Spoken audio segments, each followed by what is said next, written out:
Okay, so mag-start na tayo. So bismillah wa salatu wassalam ala rasulillah wa ala alihi wa sahbihi ajma'in, amma ba'd. Rabbi shrah li sadri wa yassir li amri wahlul 'uqdatam min lisani yafqahu qawli. Allahumma dina wahdi bina waj'alna sababan liman ihtada. Assalamualaikum warahmatullahi wabarakatuh. Okay, tutungo tayo sa Suratul Fatiha, mga kapatid, Suratul Fatiha. So una-una sa lahat ay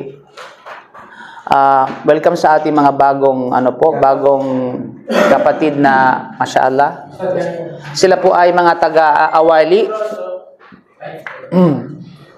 Kasama po ni Abdurrahman. Alhamdulillah. Hopefully mga kapatid, isa sa mga paalala ko sa inyo na ang kaalaman sa Islam ay higit sa lahat. Sabi nga, diba, al-ilmu qabla kulli shay'. Diba? Ang kaalaman ay mangunguna sa lahat ng bagay. Diba? Sa lahat ng field, dapat may kaalaman ng tao. Ay maging sa simpleng tinatawag na gawain ng isang tao, dapat magkaroon siya ng prior knowledge. Diba? Alis sa trabaho ninyo, hindi kayo matatanggap ng trabaho niyo kung wala kayong prior knowledge, wala kayong naunang kaalaman. Diba? Similarly, kung mahalaga yung bagay na yun, paano pa kaya sa din ng isang tao? Sa din ng isang Muslim, sa pananampalataya niya. Diba? Hindi niya pwedeng sambahin ng Allah nang wala siyang kaalaman. Diba? Hindi porke na pinanganak ang isang tao na Muslim, ay alam niya ang tungkol sa kanyang relihiyon. So, dahil ang kaalaman ay hindi namamana. Ang kaalaman ay hindi yung porkit knowledgeable yung tatay mo, pag panganak sa'yo, knowledgeable ka na rin. Diba? So, walang ganun pare.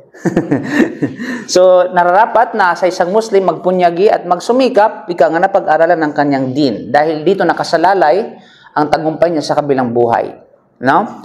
So, alhamdulillah, naway yung maiksing panahon na ito ay ating samantalahin para sa ating pag-aaral. So, now let's talk about the Surah Al-Fatiha.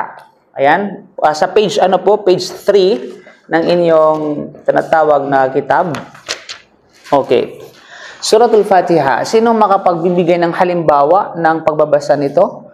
Aywa, Nuri, tafaddal. No? Nurhim? Yes. Ikra Suratul Fatiha.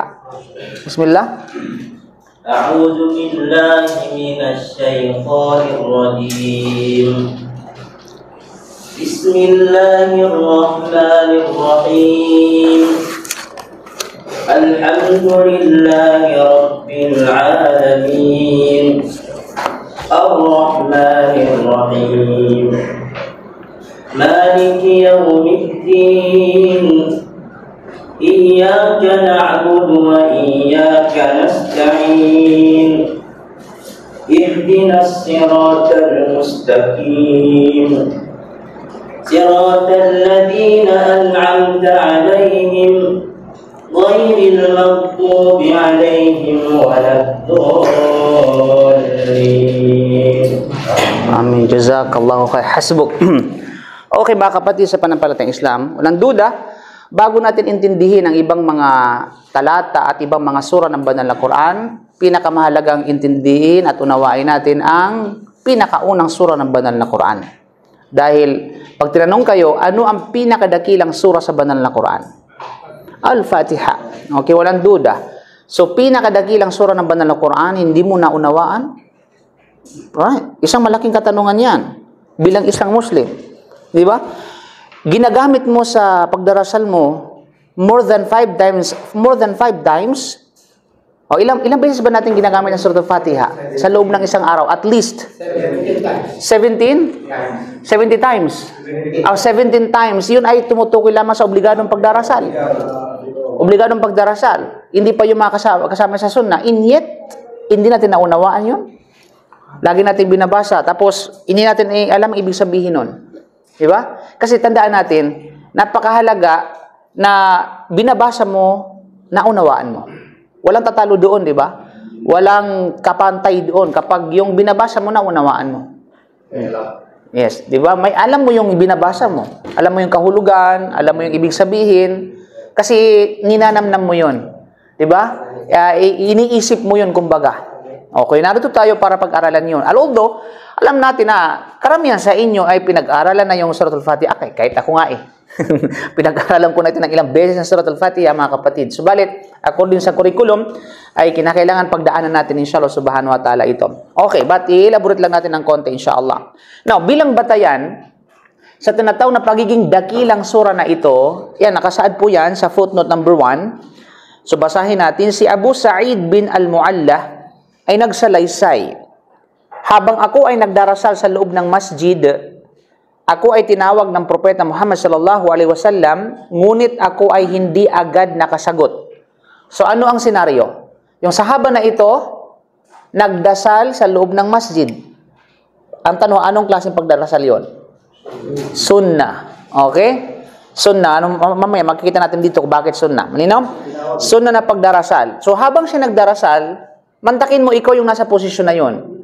Lumapit ang Propeta Muhammad sallallahu alaihi wasallam, tinawag ka. Okay? Halimbawa, pangalan mo si Sa'id bin Al-Mu'alla. Ya Sa'id.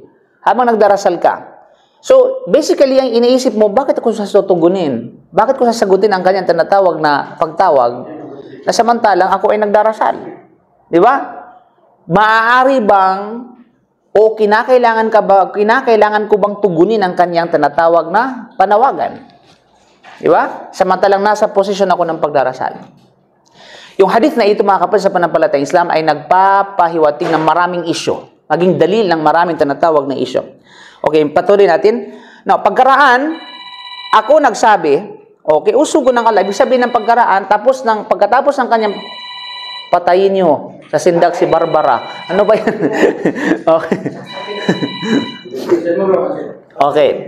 So, pagkaraan, ibig sabihin, nung tapos na ang pagdarasal, okay, ako ay nagsabi, okay? Usugo ng Allah, Ya Rasulullah, ako ay nagdarasal. Kunto usalli, Ya Rasulullah. Siya ay nagsabi, di ba ang Allah ay nagsabi?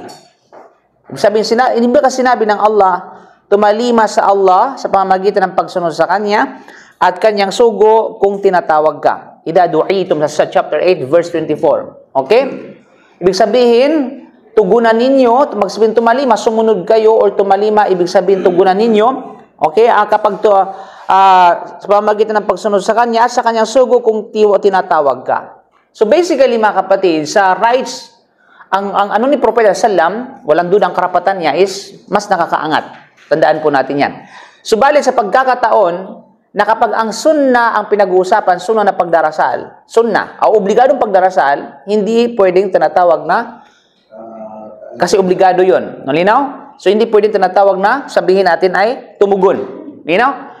Subalit kapag sunnah, obligado ang tumugon kay Prophet Sallam. Now, basically, kiyasan ala dhalik, ibig sabihin, hambing natin sa mga magulang natin. Alam natin, ang rights sa magulang sa atin ay superior at mas nakakatanatawag na nakakalamang. Kapag ang isang Muslim ay nagdarasal ng kanyang sunnah, tinawag siya ng kanyang magulang, obligadong tumugon ang tinatawag na ang isang Muslim sa pagtawag sa kanyang magulang. Bakit? Kasi ang pagdarasal mo ay sunnah. Ang pagtugon sa magulang ay wajib. Sa rules ng fiqh, sa rules ng sharia, kapag nagkasalubong ang sunnah at saka wajib, kukunin mo yung wajib at iiwan mo yung sunnah. Yan po yung rules, yung kaida ng sharia, kaida fiqhiyah. Maninaw? Ulatin ko kapag nagkasalubong at nagkatugma ang sunnah at saka ng wajib, malinaw? Kunin mo yung wajib at iwan mo ang tinatawag na sunnah. Yan po yung rules ng tinatawag na sharia. Na kung kaya kapag nagdarasal ka ng sunnah, tinawag ka ng magulang mo, obligado mo siyang tugunan. Malinaw? Pero kapag once na kapag sabihin natin, obligado kang nagdarasal, tinawag ka ng magulang mo, obligado versus obligado. Then, sino nakakaangas sa obligado? Ang Allah subhanahu wa ta'ala. Kaya hindi mo siya pwedeng tinatawag na tugunan. You know? Similarly, ganun sa tinatawag na pag-aayuno. Kapag ang isang babae ay nag-ayuno ng voluntary, tapos tinawag siya ng kanyang asawa na magsiping sa araw. Okay, sa araw. Halimbawa, yung sunnah ng babae, yung pag-ayuno ng babae ay sunnah. Okay? Hindi siya qada. Hindi siya tinatawag na sabihin natin wajib na sunnah na pag-ayuno, kundi sunnah na pag-ayuno, which is pag-ayuno ng Thursday at saka Friday. Tapos sinabi ng kanyang asawa, darling, can Can I take you? Okay. O ano pa man. Katulad nito, so obligadong sumunod ang kanyang asawa kaysa doon sa tanataw na ginagawa niyang pag-ayuno. So putulin niya ang kanyang pag-ayuno na sunna, then obligado siyang sumunod sa kanyang asawa. So dapat sa isang dapat you should know kung ano yung tinatawag na mas priority pagdating sa rules. You know? So yun po yung kaida ng Sharia. Kaya mga kapatid sa pananampalatayang Islam, at pagkaraan siya ay nagsabi, tuturuan kita ng isang sura, sabi ni Prophet Sallam sa kanya, na siyang pinakadakilang sura ng Quran bago ka lumisan ng masjid. Bago ka tinatawag na lumisan ng masjid. Hinawakan niya ang aking kamay, at nang siya ay paalis na ng masjid, ako ay nagtanong sa kanya, di ba sinabi mo na ako ay tuturuan mo ng isang sura na siyang pinakadakilang sura sa Quran? So dito, means parang muntik nang makalimutan ng Propeta Muhammad sallallahu alaihi wasallam. Because he's a human. Alam natin, mga kapatid, so even the prophet, kinakailangan ng paalala. Tayo pa kaya? Di ba? Kaya pag once na nakalimutan natin na mayroon tayong nakalimutang bagay, ang gamot nyon ay paalala. Di ba? Huwag agad pagalitan. Baka nakalimutan lang. Yung maasum na hindi daw ay yung maasum na hindi daw nagkakamali. Ang maasum, hindi maasum. Ang Prophet Sallam ay maasum, hindi siya nagkamali in terms of major sin. Pag pinag-usapan ng tinatawag na major sin, hindi siya nagkamali kailanman. In terms of akida also, hindi siya pwedeng magkamali sa akida. You know? Yan talaga. Pero as a shortcomings bilang human, pagkakamali, pagkukulang, lahat ay ng tao, even the prophets, ay subject to forget and subject to error. You know? So mga kapatid sa pananampalatayang Islam. Kaya, yun. So kaya nga, sinabi ng Sallam sabi siya nagsabi, sabi niya, Alhamdulillahi Rabbil Alamin. Ibig sabihin, ang surah Al-Fatiha. So ito ang pinakadakilang surah sa banal na Quran, batay sa hadith na ito na matatagpuan sa Sahih Al-Bukhari. So ang tinaguriang As-Sab'a Al-Mathani. Ang ibig sabihin ng Sab'a Al-Mathani ay ang tinatawag na 7 talatang paulit-ulit na binibigkas. Okay, 7 talata na ulit na binibigkas. So i-evaluate natin ilan ba talaga yung tinatawag na sa ating mushaf which is known 7 talaga siya. 7 talaga siya. Kaya sa ibang tinatawag na sabihin natin ibang mga madhab ay ang bilang talaga niyan ay walang iba kundi ay 6. Okay? Kasi nagkakaroon ng Kaya nga, ito yung dalil ng mga sabi natin which is opinion na Sab'a Mathani kasi 7 nga. 'Di ba? So meron silang interpretation sa Sab'a Mathani. Sa kanila hindi yun tumutukoy sa tinatawag na number ng ayah. Ibang kahulugan yun. Okay? Ibang tinatawag na pagpapakahulugan. Malinaw? Subalit of course, the Qaul Rajih, ang pinakamatimbang na pananaw, ito ay sabi natin Sab'a Mathani, 7 paulit-ulit na sabi natin binibigkas. At ang dakilang Quran ay pinagkaloob sa akin. Malinaw? So nanduda mga kapatid sa pananampalatayang Islam ay ang Suratul Fatiha ay walang duda, ito ay pinagkasunduan na pinakadakilang sura ng banal na Quran. Kaya pag sinabi natin pinakadakila, so dapat bigyan natin ng importansya. Di ba kasi dakila yun eh. Halimbawa sa Kaaba, di ba sinasabi natin sa gradong lugar, dakila. Di ba? Wa may yu'azzim sha'aira fa innama huwa min taqwal qulub. Sabi di ba? Sino man ang nagdakila sa tinatawag na sha'airillah. Ang sha'airillah ito yung mga hayagan na palatandaan, okay? Para sa Allah Subhanahu wa Ta'ala. Kaya sino man ang dakilan nito, tunay na ito ay nagmumula sa takwa ng isang tao. Okay? Inna safa wal marwa min sha'airillah. Ang safa sa marwa ay mula sa sha'airillah. Walang duda mga kapatid. Na kung kaya sa tinuturing natin itong dinadakila natin at saka sabi na kaya nga natatakot tayong gumawa ng sabihin natin ng mga karumal-dumal dito sa loob ng haram. Natatakot ba? Okay. Sa loob ng tinatawag na haram. You know? Na kung kaya ang Suratul Fatiha since ito'y dakila, kinakailangan na bigyan natin ng pagpapahalaga. Anong tanong? Paano mo pahalagaan ang Suratul Fatiha? Sige, yes, go ahead. Yes, kapatid, any sabi nating idea. Paano mo pahahalagahan ang Suratul Fatiha? Kailangan mo alamin ang loob ng surah. Okay, loob, no? Kailangan mong tinatawag na alamin yung kaloob-looban ng surah, mashallah. Yung sabihin ay pag-aralan, kumbaga. Okay? Good. Pangalawa, bukod doon, sino pa? Yes. Abdurrahim, Arahim? Pagbabasa po. Pagbabasa, di ba? Babasahin, at pag sinabing pagbabasa, hindi lamang pabalagbang na pagbabasa. Pag-aralan mo kung paano ang tamang pagbabasa, tamang pagbigkas. Unfortunately, may mga sabihin natin, mga Muslim nating kapatid, na 10 years na nag-Muslim, 20 years, balagbag pa rin ang pagbabasa ng Suratul Fatiha. Malinaw? So ito'y malaking, sabihin natin, malaking challenge sa kanya. 'Di ba? At maging sa, wallahi, hindi lamang sa kaysa mga balik Islam, maging sa mga born Muslim. Meron akong mga nami-meet na mga born Muslim, never, in his life, na pinag-aralan niya ang Suratul Fatiha. Paano ang tamang pagbigkas? 'Di ba? So yun yung isa sa mga sabihin natin na diba, saan tayo bilang Muslim? Saan tayo sa tinatawag na turo ni Propeta Muhammad sallallahu alaihi wasallam? Saan tayo sa relihiyon na ito? Diba? Mayroon pa bang halaga sa atin yung pangalan na as a Muslim? Yun ang isang tanong sa ating mga sarili. Meron bang sabihin natin importansya sa atin yung pangalan, katawagan bilang isang tinatawag na Muslim? Na hopefully, wag sana hanggang sa pangalan lang. Kasi hindi madadala naman yan sa kabilang buhay kung pangalan lang Muslim ka. Dahil yung mga tinatawag na mga pinanggalingan mo ay mga, sabihin natin, mga noon na tribo sa tinatawag na Islam, kasi hindi naman pamamana yung paraiso ng dahil lamang sa tribo. Kasi kung tribo pinag-uusapan, matagal na sanang makakapasok sa paraiso si Abu Talib, si Abu Lahab, yung mga Quraysh yun.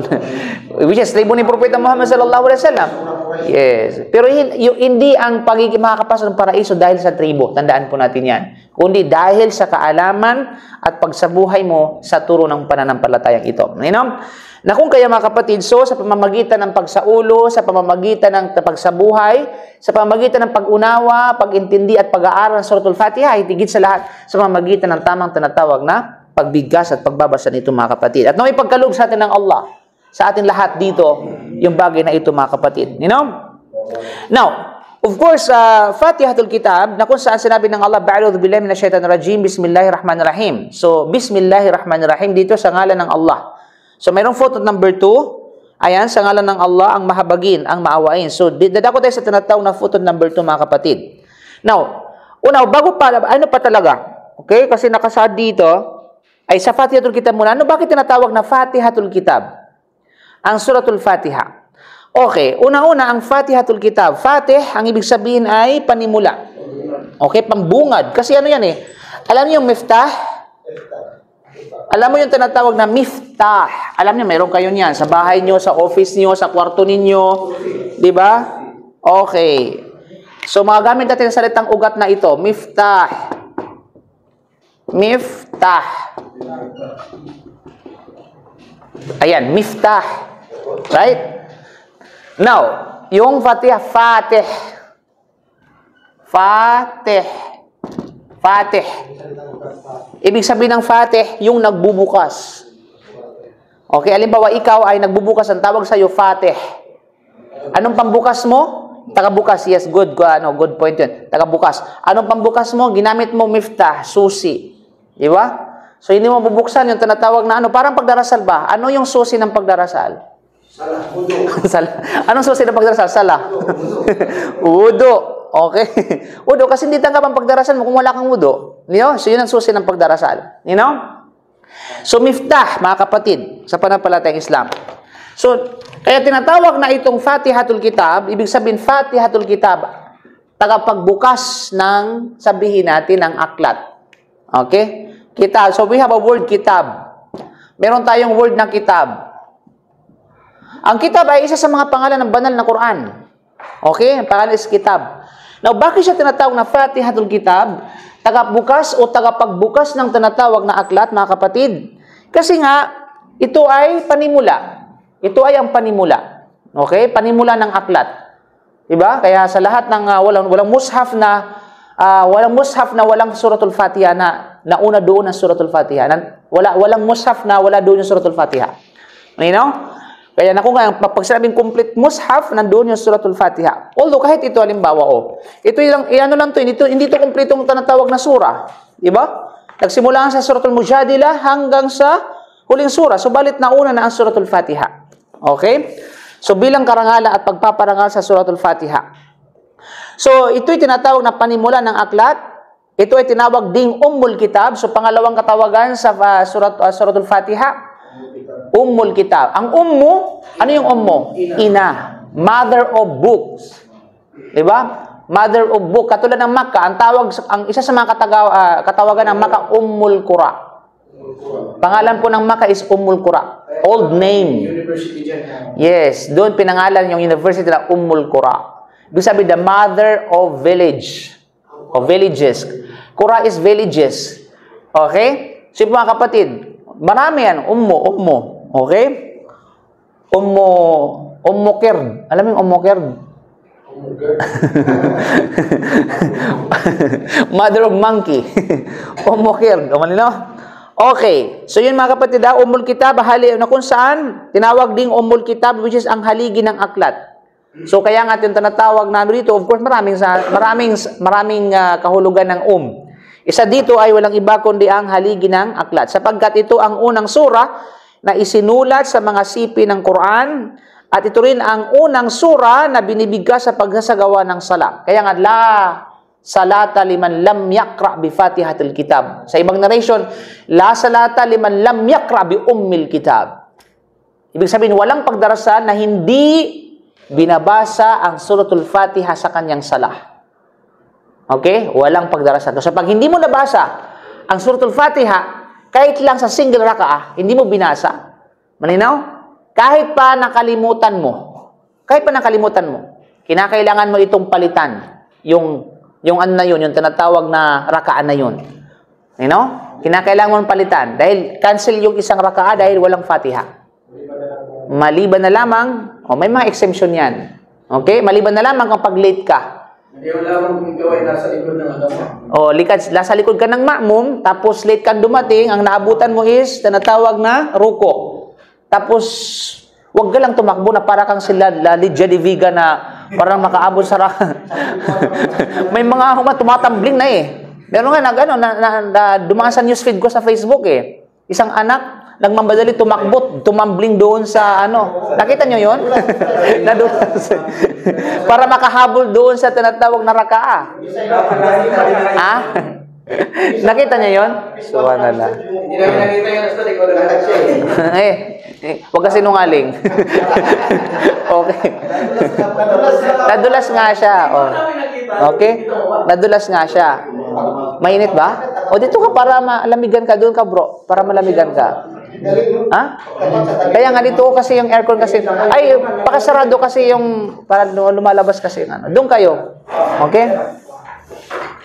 So, yun yung mga kapatid, So, ang exemption dito, kapag late ka sa pagdarasal, diba, late ka sa pagdarasal, tapos ang naabutan mo ay ang nakaruko yung imam o yung mga nasa likod niya. So, pwede kang jumoin na hindi na nagfatiha.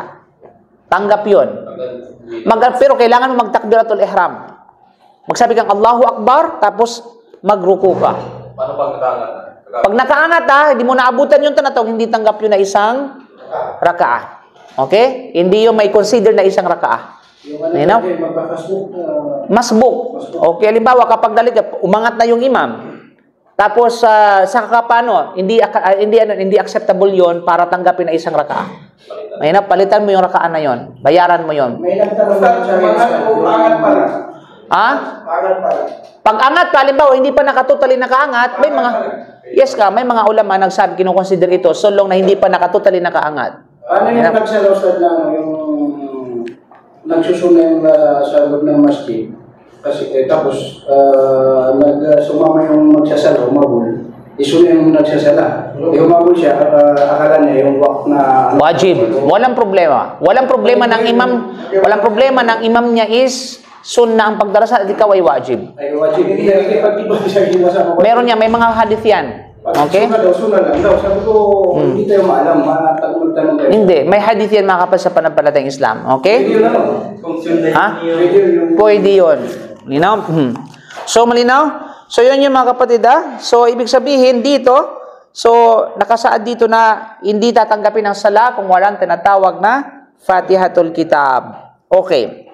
At the same time, si Ubadah bin As-Samit ay nagsalaysay, ang sugo ng Allah ay nagsabi, sino man ang hindi bumigkas ng surah Al-Fatiha sa pagsasagawa ng kanyang sala, ang kanyang sala ay hindi tinatanggap. So yun po yan, Okay. Kaya kung halimbawa nakalimutan mo, halimbawa sa isang raka'ah, nakatunganga ka lang,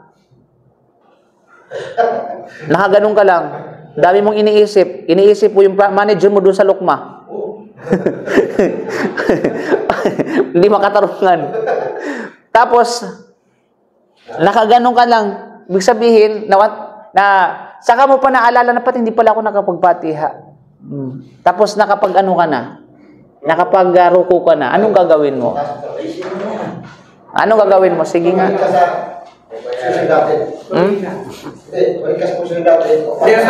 nangyari? Nakatayo ka na? Hindi, nakatayo. Di ba nakatayo ka? Nakatunga ka lang? Naalala mo na hindi ka nakapagpatiha. Pila, naka-change position ka na. Sa ruko ka na. Ibig sabihin, nakapag-change ka. Yes, nakaruko ka na. Tapos pag ruko mo, wala pa akong patihakan. Ikaw ay single, ikaw lang mag-isa magdarasal. Kaya mo magsala na. Anong gagawin mo? Ulitin mo yung buong ano? Kaya mo, kung first paraka pa lang yun, sa first paraka ka pa lang, balik ka doon sa... Ibalik siya, tatayo ulit siya, tapos ipapatiya siya. Tapos masusunod siya. Yes, okay. Ang gagawin mo is babalik ka sa tinatawag na original position mo para isa katuparan ng Suratul Fatiha hanggat hindi ka pa nakarating sa next na katulad nitong posisyon. May Once na kapag nakarating ka na sa next na position, saka mo palang naalala, cancel yung unang raka'a, then palitan mo yun, then sujudu sahu is after ng taslim. After ng tinatawag na taslim. Same position, limbawa, sa next raka'a, kanina sa first raka'a, hindi ako nakapag-Fatiha. Saka mo palang naalala. Okay? Sa same position. Malinaw? Sa Marakato. Mashallah, marhaban sa mga taga-Pilipinas na dumating. Mashallah. Mashallah, tabarakallah kapatid. Kumusta yung bakasyon? Okay? Napapalipad ka ng mga drone dun sa ano mo. Mashallah, alhamdulillah. Okay? So, mashallah, mamaya tayo magirgiran, ha? So, yun, ha? Pero kapag naalala mo yung surat, na hindi ka pa pala nakapag-suratul Fatiha, na hindi pa nakarating sa parehong posisyon sa next raka'a, ang gagawin mo, kailangan bumalik ka sa posisyon ng pagtayo at isakatuparan mo yun. Then, continue the process ng pagdarasal, then ang sujudu sahu is after ng taslim. Okay mga kapatid, sa pagdarasal yan. Now, of course, sinabi na sa ngalan ng Allah. Now, Allah, pag-usapan natin ng Allah. Ang Allah, maaring bago sa pandinig ng mga hindi Muslim. Actually, itong explanation sa Tagalog, wala ito sa Arabic. Ito kasi wala sa Arabic. So, mayroong siyang dinagdag, kumbaga. Okay? Na explanation. So, maaring bago sa pandinig ng mga hindi Muslim ang salitang Allah, ngunit kung marunong lamang magbasa sa wikang Semitiko, ano ang Semitiko? Yung Semitic language? Kaparihas, kapatid ng Arabic. So, ano yung mga kapatid ng Arabic? Aramaic, Hebrew, Arabic at iba pa. So sila ay magkakapatid, kumbaga, parang sister company, So sa language is Semitic languages ang tawag diyan.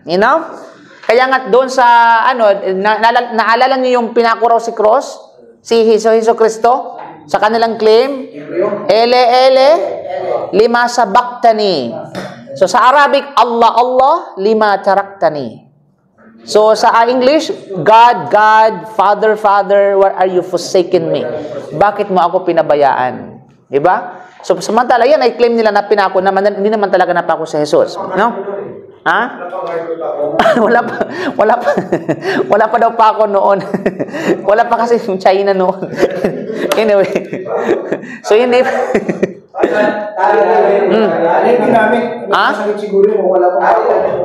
Huwag mo kong tanongin kasi hindi man talaga pinako si Jesus. Sinong pinako? Okay, yung kawangis ni Jesus. Anong sabi ng Allah? Wa ma qataluhu wa ma salabuhu walakin shubbiha lahum. Diba, hindi nila napatay si Jesus, hindi nila napako si Jesus, bago sinong napako? Yung kawangis ni Jesus. Yung kahalintulad. So, ginawang kamukha ni Jesus. Kasi si Jesus ay dala ni Anghel Jibril, body and soul, papunta sa tinatawag na sa pitong kalangitan. Okay? Kaya sabi niya, kapag marunong lamang magbasa ng wikang Semitiko, ang mga scholar ng ibang relihiyon, kanilang matutunghayan na ang Allah na sinasamba ng mga Muslim ay siya ring Diyos na tagapaglikha, the Almighty Creator, na kinikilala ng lahat ng propeta katulad ni na Adam, Noah, Abraham, Ismail, Isaac, Lot, Enoch. Sino si Enoch sa Arabic? Sa original? Idris, Si Enoch, Din si David, si Daud, si Solomon, Sulaiman, si Moses, si Musa, si Aaron, si Zakaria, Juan Bautista, which is si Yahya, no? Yahya si Juan. Yes, si Jesu Cristo, si Isa, si John the Baptist. Yan si Yahya. You know? Okay? Sa Biblia, mababasa na si Jesus ay nagdasal at nagsumamo sa kanyang tinatawag na Diyos ng Ele. Diba? Ele, lama sabachthani. Ayan, nandito pala, no? Ele, lama lima ele sabachthani o sabachthani o sabachthani. Sa Mark 15:34. Ang ibig sabihin, Diyos ko, bakit ninyo ako pinabayaan? Ang Ele na tinatawag at kinikilalang Diyos ni Jesus, sa kanyang wikang Aramaiko, irito ay katumbas ng wikang Arabic na ilahi or aking Diyos. So, ilahi. Na kung saan is Allah. My God, no? Allah. Ilahi. At magiging ang Elohim sa Hebrew ay matutunghayan din sa Biblia bilang katawagan sa Diyos ni Propeta Moses sa kanyang wikang Hebrew. Alalahanin na sa wikang Arabic at Hebrew ang I am sa dulo ng Elohim ay isang salitang panggalang o plural of respect. Okay? Plural of respect. Katulad ng Pilipino na ginagamit ang kayo or inyo kung ang kausap ay matanda bilang paggalang dito. Kaya't ang Ila at Elohim ay hindi tatlong magkakaibang kahulugan at salita kundi tatlong Semitikong wikang tumutukoy ng isang Arabic na salitang nakaugnay lamang sa tanging nag-iisang the one and only creator, ang salitang Allah. Okay, ay pinanatili upang bigyang pagkakaiba ang natatanging pangalan ng nag-iisang tagapaglikha at ang kaibahan niya sa kanyang mga nilikha. Di ba? Kasi kaya ang Allah, walang pwedeng magpangalan na Allah sa tao. Okay? Hindi mo pwedeng pangalang Allah. Maging ang, mayroon pala akong kwento. Sa Tabuk, mga kapatid, mayroong pangalan, nagpangalan na sa isang non-Muslim, pinangalanan niya ang kanyang aso na Muhammad. Sa ano? Sa Tabuk. Nung nangkarap ako ng Madina. Tapos kasi pupunta ako ng Tabuk every weekend. Nagvo-volunteer. Tapos, yun nga, mayroong isang doong Pilipino na non-Muslim, pinangalan ng Muhammad ba naman ang kanyang aso? Pero dahil doon, mga kapatid sa panampalatayang Islam, ay nag-Muslim siya. Pero paano ang kwento nun? Abangan. Ang susunod na kabanata. Gusto niyo ng kwento? Okay. Ganito yan, okay? Talaga. So yun yung kasi pa maparadig na ng mga kapatid natin. Kasi syempre, itong Muslim na Pilipino rin, na kasama niya, nagsumbong sa authority, sa pulis. Sabi na niya, mudir, fi mushkila, Filipino. Mayroon daw Pilipino na pinangalan ng kanyang aso Muhammad. Wallahi subhanallah, sino bang nagtulak nun sa kanya gawin ng Allah subhanahu wa ta'ala para bigyan siya ng tawfiq? Para siya gabayan. You know? Kaya syempre, yung authority, talagang aalarma. Ikaw ba naman Muhammad, ginagalang natin yung pangalang Muhammad. Di ba? Tapos ipapangalan sa aso, subhanallah. Kaya naman, pinuntahan ng authority, dinakip siya. At hinatulan, sa madaling salita, hinatulan siya ng authority ng kamatayan. Pero, hindi pa huli ang lahat. Okay? Kung gusto nyo malaman, sa part 2 natin. Okay. Ang ginawa, syempre, pinatawag si Sheikh Ahmad Espinosa. Okay, pinatawag siya para syempre bago bago siya tinatawag na execute bago kasi ang nakapag-desisyon pero wala pang date kung kailan. So, it's time dito na papasok yung rule ng Islamic Center o da'wa. Kaya pinuntahan ngayon ni Sheikh Ahmad Espinosa para da'wahan, para ipaliwanag mga bagay na ganito. Sabi niya, kung gusto mo maligtas ang buhay mo, mag-Muslim ka. Simple lang naman. Gusto mo ba nang kaligtas? Mag-Muslim ka. Pero, pag nag-Muslim ka, hindi dahil sa tinatawag na hindi dahil sa bagay na yan. Mag-Muslim ka, pag-aralan mo muna. Okay? Pag-aralan mo muna yung tinatawag na Islam. At kapag nakapag-desisyon ka na, mag-Muslim ka. At isa buhay mo ang tinatawag na kasi obserbahan ka nila kung isa sa buhay mo dito ang Islam. Ganun lang yun. Okay? Pero it takes sabihin natin kasi pag-obserbahan ka, pag nag-Muslim ka, kasi baka marahil gusto lang niya maligtas dahil nag-Muslim siya. So, ang ginagawa, kailangan na under observation ka. Kaya, ang ginawa pero wag ka Muslim mo naman na ngayon. Bibigyan kita ng aklat, basahin mo muna, din tawagan mo kami, magtumembre ka, ika nga dito sa nagbantay sa iyo, dito sa kulungan, kung you are ready to accept Islam. Are you ready to accept Islam na? Kung ready ka na ba talaga? So, it takes a lot, ibig sabihin na weeks, ika nga, tumagal, nagbasa talaga siya. Din sa pagbabasa niya na pag-alaman niyang katotohanan. Yung aklat na which is Muhammad sallallahu alaihi wasallam, yung aklat na specifically kay Propeta Muhammad sallallahu alaihi wasallam. Di ba kung bakit niya pinangalan na Muhammad? So doon niya nalaman ang tungkol kay Propeta Muhammad sallallahu alaihi wasallam. Kaya yung mga, dali natin yung issue mga kapatid, similarly doon sa nangyari na nagano ng Kaaba na mayroong aso, na nag-trending, right? Di ba? Doon sa tinatawag na Quezon City ba yun? Wallahi, baka hindi mo alam, baka marahil yun ang dahilan para gabayan ng Allah ang ibang tao, hindi man siya kundi ang ibang tao. Ibang tao. Kasi bakit? Kasi dahil sa nangyari, maraming nagtuklas kung ano ba yung Kaaba, ano ang significance ng Makkah, di ba? Ano ang tinatawag na Islam. The problem sa ibang mga Muslim, yung reaction nila, grabe ang kanilang reaction. Okay? Aatakihin niya yung ano, mumurahin yun kung bakit niya tinatawag na ano, di ba? Kung bakit niya ginawa yun. May treat agad siya, may detreat agad siya. Di ba? Subhanallah. Yun yung mga tinatawag na ano. Iba't ibang samot-saring reaction kumbaga sa mga Muslim netizens. Di ba? Of course, hindi na natin kailangang kontrolin sila Kasi iba't ibang emosyon ng tao at iba't ibang kaalaman. Yung reaction ng tao, nagadepende sa kung ano yung kanyang kaalaman. Di ba? Kaya pag nalaman mo yung mga bagay-bagay, hindi ka ganun magre-react. You know? Kasi may purpose yun lahat ng mga bagay na iyon. Baka marahil, tell mo ngayon, nakarating sa kanyang dawa dahil sa kanyang ginawa. Sumantakin nyo kung hindi na ginawa yun, hindi makakarating yung dawa sa kanya at sa ibang tao. Wallahi, totoo yan. Di ba? Wala siyang tinatawag na idea tungkol sa mga bagay na ginagawa niya. Kaya yun mga kapatid, kaya nag-aral yung taong ito sa loob ng kulungan. Then, to make a story short, nag-Muslim siya. Nag-Muslim siya. Pero hindi pa rin kampante yung mga authority. Baka naman nag-Muslim dahil lamang gusto niya masalba ang kanyang buhay. Dumaan yung tinatawag na Ramadan, nag-fasting siya, natuto siya magdasal sa ilang araw lamang. Natuto siya mag-Fatiha sa ilang araw lamang. Natuto siya magsagawa ng wudu sa ilang araw lamang. Ibig sabihin, nagpapakita na seryoso siya sa kanyang ginagawa. Subhanallah. Tapos yun, dumating yung Ramadan, nag-ayuno siya. Hanggang siya pa yung naging imam doon sa tinatawag na kanyang silda. Sa pagdarasal. Sa madaling salita, naging mabuting Muslim siya.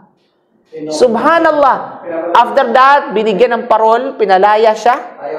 Subhanallah. Napasarap mga kapatid. Alina? Ha? Muslim. Hanggang ngayon, isa sa mga tagapagpalaganap ng Islam. You know? So yun mga kapatid sa panampalatayang Islam. Kaya wag nating pakasiguraduhin ang buhay ng isang tao. Kasi hindi natin alam kung sino ang gagabayan ng Allah. You know? So, yun yung mga bagay na kung saan ay sinasabi natin mga kapatid sa panampalatayang Islam. So, kaya naman, sana ba tayo? Kayo inyo.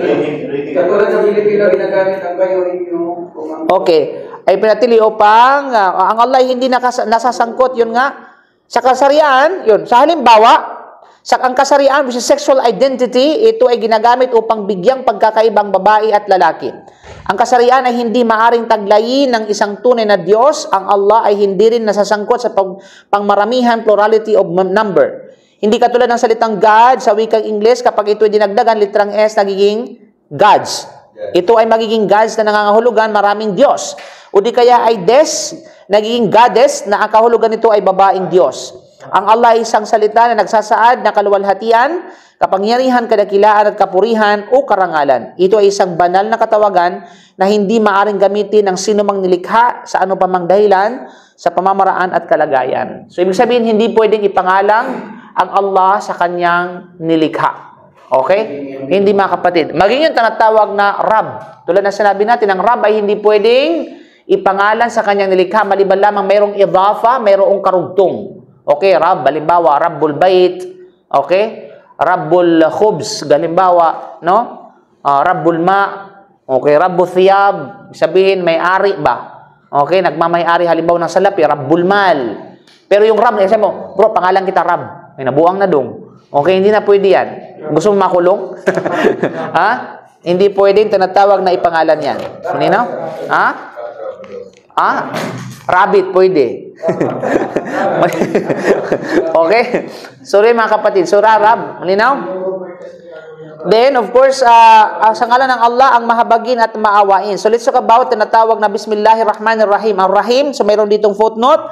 Ang Rahman ar Rahim, ito ay dalawang salitang Arabic na Rahman, habag, Rahim, awa.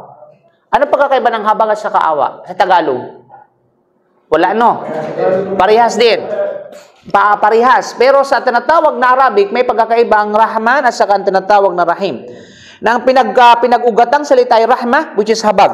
Ang rahmah o habag ng Allah ay laganap sa makatuwid, sakop ang lahat ng bagay. Ang rahman ng Allah ay pinagkaloob niya sa lahat ng itao, maging ito man ay may pananampalataya o paniniwala sa kanya o wala. So, ibig sabihin, nandiyan pa rin yung awa ng Allah sa mga hindi mga mananampalataya. Kasi kung wala ay yung awa ng Allah, matagal na silang patay dong. Wala silang kinakain sana. Wala silang sinusuot, wala silang kakayahan. I mean, still na sila nabubuhay, okay? Nangangahulugan na nandiyan pa rin yung awa at abag sa kanila ng Allah subhanahu wa ta'ala. Yes, maganda. Biro mo, tinan mo, mas marami yung mga mayayaman ng mga non-Muslim kaysa mga Muslim. Diba? Mas marami mahihirap ng mga Muslim. O tiyan si Belgis, yung may-ari ng tinatawag na kung ano-ano. Kaya, subalit, hindi pagbabasihan ang pagmamahal ng Allah, no, sa isang tao dahil lamang sa kanyang kayamanan. Yan ay awa sa kanila ng Allah. Subalit, dito lamang sa mundo na yan. Merong khutbah kanina sa masjid na doon sa malapit sa amin. Sabi niya, kasi sa Maudu, ang kanyang topic is Mauludun Nabi. Okay? Isa sa mga sinipin niya, mga kapatid, na yung nakasaad sa hadith na ang mga hindi mananampalataya, sila ay gagantimpalahan ng Allah kapag gumawa ng kabutihan pero dito sa ibabaw ng mundo. Okay? Gantimpala yun sa kanila. Halimbawa, yung kanilang karangyaan, ito'y gantimpala ng kanilang ginawang kabutihan sa ibabaw ng mundo. Pero kailanman sa kabilang buhay ay ni katiting na wala sila makukuha ang gantimpala. You know? Dito lamang sa ibabaw ng mundo. Subalit, yung gantimpala na ipinagkaloob sa kanilang Allah ay maaring maging tinatawag na parusa sa kanila yaon. You know? Kasi bakit? Walang duda.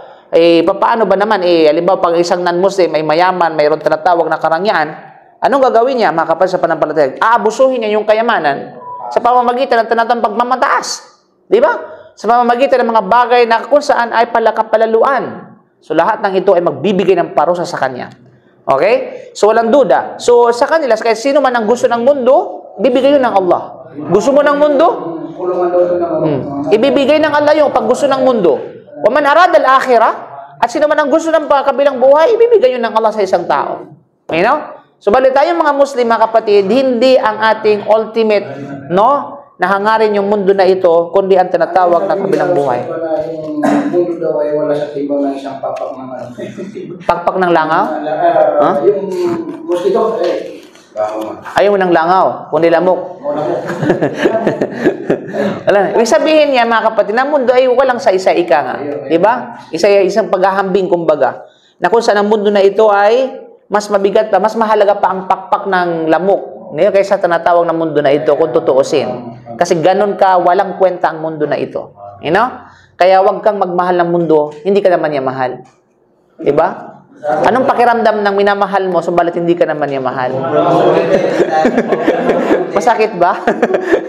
Kaya, wag mong mahalin ang mundo, samantalang ang mundo, hindi ka naman niya mahal. Ginagamit ka lang ng mundo. You know? Okay? Magpagpagamit ka rin. So, ibig sabihin ay gamitin mo ang mundo para sa kabilang buhay mo. You know? O, wag mong ituring na maninirahan ka. Tingnan mo yung mga nag-invest na pakaraming kayamanan, napakalaking bahay, dumating yung bagyo, o wala, nag-crack. Bumaligtad yung kanyang bahay. Di ba? So ngayon, iyak na iyak siya kasi daw ang mahal-mahal ng kanyang bahay. Isang bagyo lang. Hindi pa dumating yung lindol. Hindi pa dumating yung tanataw na kung ano-ano pang mga sakuna. Subhanallah. Ha? Landslide pa lang yan, mga kapatid. So, ganun magpadala ang Allah ng sundalo, mga kapatid, no? So, yun yung mga kapatid sa pananampalataya Islam. So, maging ito ay mananampalataya at hindi, saklaw pa rin yung awa ng Allah subhanahu wa ta'ala. Yun yung tinatawag na Rahman. Rahman. You know? Okay, ito ay karapatan ng tao mula sa Kanya. Ngunit ang rahim ng Allah ay para lamang sa mga taong tumalima at sumunod sa Kanyang mga kautusan at batas. Ang rahim ay isang antas ng habag na tinatawag na awa. Ito ay pinagkaloob ng Allah sa mga taong tinalikdan ang pagsamba sa iba't ibang Diyos-Diyosan at isinuko ang kanilang kalooban, puso at kaluluwa sa pagsamba sa tanging Diyos na karapat-dapat sambahin. Walang iba kundi ang nag-iisang tagapaglikha ng lahat ng bagay, ang Allah. Sila ang mga taong tapat na iniaalay ang buhay, yaman, gawa, isip, landas, sa landas ng Allah subhanahu wa ta'ala. Kaya naman, ang Rahman, sa madaling salita, habag ng Allah na sumasaklaw sa lahat ng kanyang nilikha. Samantalang Rahim, habag at awa ng Allah para lamang sa kanyang mga mananampalataya. Okay? Para sa kanyang mananampalataya. At pakatandaan natin, yung habag na ipinagkaloob ng Allah sa kanyang mga nilikha, composed of two things. Ito ay makamundong bagay at saka pangkabilang buhay. Okay? Makamundong bagay at saka pangkabilang buhay. At ang makabundong bagay na ito, composed of many things. Halimbawa, may kinalaman sa tinatawag na dunya at diniya, pangrelihiyon, at may kinalaman sa mga material. Okay? May kinalaman sa health, kumbaga. Okay? Pagdating sa tinatawag na din, hindi saklaw dito yung tinatawag na hindi mananampalataya. Kasi ang awa ng Allah, which is may kinalaman sa din, ay ipinagkaloob lamang sa mga taong mananampalataya. In terms of tinatawag na physical, okay, material, ay ibibigay yun ng Allah subhanahu wa ta'ala sa kanya mga nilikha. You know? Kaya mga kapal sa panampalatayang Islam, wallahi, tinan mo yung ano nga ang Allah subhanahu wa ta'ala hindi nga nakaligtas sa criticism ng mga hindi ng tao. Hindi nakaligtas. Diba? Sa criticism ng tinatawag na tao, paano pa kaya tayo? Diba? Ang Allah, nakaligtas ba sa criticism ng mga tao? Hindi nakaligtas. Anong sabi ng mga tao? Ang Allah ay nagkaroon ng anak. Hindi ba malaking criticism yun? Diba? Nung sinabi ng tao ng Allah ay nagkaroon ng anak, halos yung kalangitan ay bumiyak yung kalangitan. Diba? Dahil sa tindi ng tinatawag na ng salitang yaon. Diba? Nung sinabi ng tao na ang Diyos ay tinutuli. Nung sinasabi ng tao na ang Diyos ay kumakain. Nung sinasabi ng tao na ang Diyos ay nagpahinga. Lahat ng ito ay criticism laban sa Allah subhanahu wa ta'ala. So, kung ang Allah ay hindi ligtas sa criticism, paano pa kaya tayo? So, bali, sa kabila ng criticism, tinatanggap ng Allah sa kanyang mga nilikha na walang utang na loob, still na binibigyan pa rin sila ng tinatawag na awa at biyaya. Diba? So, yun mga kapal sa panampalatayang Islam. Kaya ang awa ng Allah ay napakalawak at napakalawak at sumasaklaw sa lahat ng tinatawag na bagay. No? At yan ang gusto natin, nakaawaan tayo ng Allah subhanahu wa ta'ala. Okay, ano pa dito? Then of course, ang sabi ng Allah sa then ang pangalawang aya, Bismillahirrahmanirrahim, Alhamdulillahi Rabbil Alamin. So ang lahat ng papuri sa Allah lamang. So mayroong footnote dito. So sinimula ng Al-Fatiha sa katagang Alhamdulillah, ang lahat ng papuri ay sa Allah lamang sapagkat tayo ay bilang mga nilikha niya ay kinakailangan magbigay papuri sa pasasalamat sa Kanya. Diba? At kasi pagkatapos, kung mapapansin natin sa Surah Al-Fatiha, ito ay papuri sa Allah, binubuo ng papuri sa Allah, at gayon din binubuo din ng ating panalangin sa Kanya. Sige nga, saan sa Surah Al-Fatiha, yung aya na nagpapahiwatig na tayo ay humihiling sa Kanya? Iyaka na'budu wa iyaka nasta'in. Diba? Tandaan po natin na kabilang sa etiketa ng paghingi ng tinatawag na paghingi ng anuman sa Allah, kinampurihin mo muna ang Allah. Kaya Surah Al-Fatiha is very perfect na method, kumbaga, kung paano ka hihiling sa Allah. Bago mo hilingin ang anumang gusto mo sa Allah, yala, bigyan mo ako ng asawa, yala, bigyan mo ako ng tinatawag na kayamanan, yala, pahabay mo pang aking buhay, kapatid naman, bago mo hilingin yun, purihin mo muna ang Allah subhanahu wa ta'ala. Diba? Purihin mo muna siya, dakilain mo muna siya, i-recognize mo muna ang kanyang kapangyarihan at kadakilaan, hindi yung agad-agad, ya Allah, di ba makita mo doon, nakikita mo yung nag-trending din sa nagtawaf, na African ata yun, tapos, ya Allah fulus, ya Allah fulus, yung inihingi puro fulus, sino nakapanood nun? Ha? Nigerian. Okay? Subhanallah. Sabi ka naman sa kanya, Lesh hada. Ya akhi, sabi niya, di ba, wag ibahin mo yung kahilingan. Lalaab ka, fulus, subhanallah. Ay, wala naman problema humiling ka kahit material sa Allah kasi ang Allah nagmamayari ng lahat ng bagay. Pero tandaan po natin, may mga etiketa sa kahilingan sa paghiling. Di ba? Kaya bago, parang halimbawa, gusto mong sumula sa isang tinatawag na sa isang pangulo o sa isang pinuno ng isang bansa. Gusto mong humiling, tapos agad, bigyan mo ko ng ganito, bigyan mo ko ng ganito. Paka-isampal sa'yo yung liham. Diba? So, kabilang yung sa tinatawag, kailangan purihin muna yung kanyang tinatawag na kapangyarihan, yung kanyang ginagawa. Diba? Purihin mo muna siya. I-recognize mo yung kanyang ginagawang mabuti. Ha?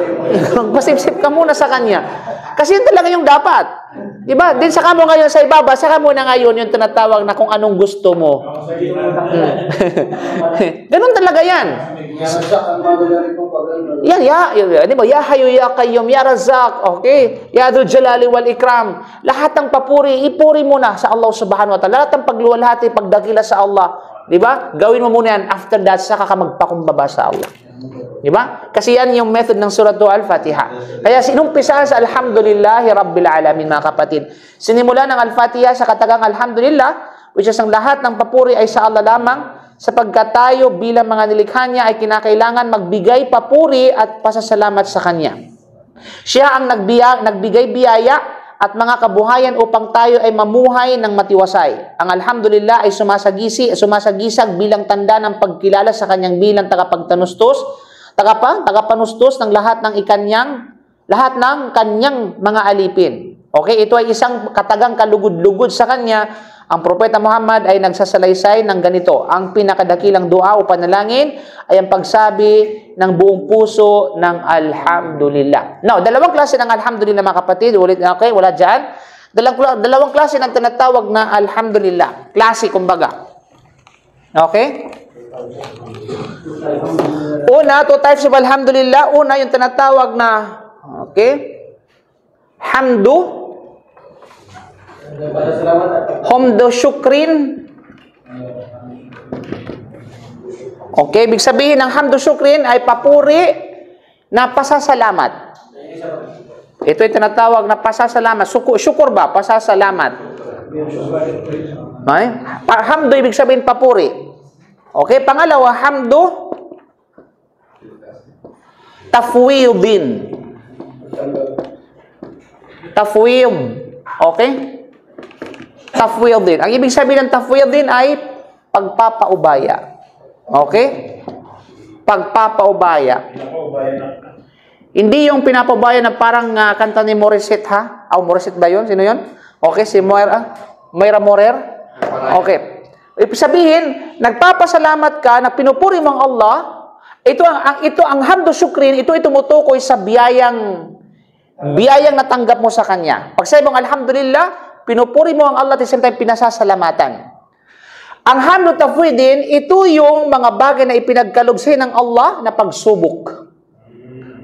Pagsubok, halimbawa, nawalan ka ng trabaho, na-terminate ka. Halimbawa, sabihin natin na nagkasakit ka, o nawalan ka ng mahalagang bagay sa buhay mo, sinasabi mo pa rin, alhamdulillah. Alhamdulillah in the sense na ipinapaubaya mo yung affairs mo, yung problema mo sa Allah. You know? Kaya ang buhay ng isang Muslim, both negative and positive, ay sinasabi niyang alhamdulillah. Hindi yung Muslim na, ay alhamdulillah, mayroon akong sahod. Pagdating ng walang sahod, ayoko na mag-alhamdulillah. Wala ng mga hindi pwede yun, mga kapatid. Okay? Kasi alhamdulillah pa rin na ipinapaubaya mo, isinasalig mo ang lahat ng bagay sa Allah. Kasi tandaan po natin, kung ang kalangitan at kalupaan ay kayang kontrolin at pangasiwaan ng Allah, buhay mo pa kaya? Problema mo pa kaya? Di kayang solusyonan ng Allah? Tandaan natin, walang dadakila sa habag at kapatawaran ng Allah. Mas dakila pa ang kapatawaran ng Allah kaysa kasalanan mo. May mga tao na, parang hindi kaya akong patawarin ng Allah dahil sa aking kasalanan. Wallahi, hindi pwede yan. Hindi po mindset ng Muslim yan. Dahil walang mas dakila sa kapatawaran ng Allah. Okay, kasi tinatawag na kasalanan ng isang tao. You know? Okay. So, yun yung mga kapatid. So, huwag natin kalimutan ito, yung hamdu syukrin at saka hamdu tafwidin. Okay? So, dyan tayo muna tapos. Any question? May mga katanungan? May mga tanong, ah? Anong tanong? Sabi ko, bro. Ano? Sabi ko, bro, pag may sweldo daw, alhamdulillah. Pag wala daw sweldo, subhanallah. Wala namang problema doon, mga kapatid. Okay? Pero may mga minsan kasi, nasasabi ng subhanallah, alhamdulillah, pero ibang nasa isip nila. Iba yung nasa puso nila. Diba? Subhanallah, dahil subalit nagalit pa rin sila sa tinatawag na sitwasyon. Diba? May mga anong bagay. So, alhamdulillah, ibig sabihin, tinatanggap mo na ito ay lahat mula sa Allah at lahat ng ito ay nakakabuti para sa iyo. Okay? Tandaan po natin, hindi magbibigay ang Allah sa isang mananampalataya maliban lamang na ito ay nakakabuti sa kanya. You know? Yan po yung mindset dapat ng isang Muslim. You know? Okay? So, mga kapatid, so walang katanungan? Walang katanungan. O, sa mga bago, may tanong kayo? Wala naman. Yun sure. Naintindihan nyo hindi? So, hopefully mga kapatid, magkita-kits tayo ulit. Inshallah, hopefully ay hindi ito yung huli at una natin pagsasama-sama. Inshallah ay magano tayo. Then, iipunin natin ito sa mga susunod para marami tayong maibigay. You know? So, Allah alam bisawab. Subhanaka bihamdika, asyhadu an la ilaha illa anta, astaghfiruka wa atubu ilaik.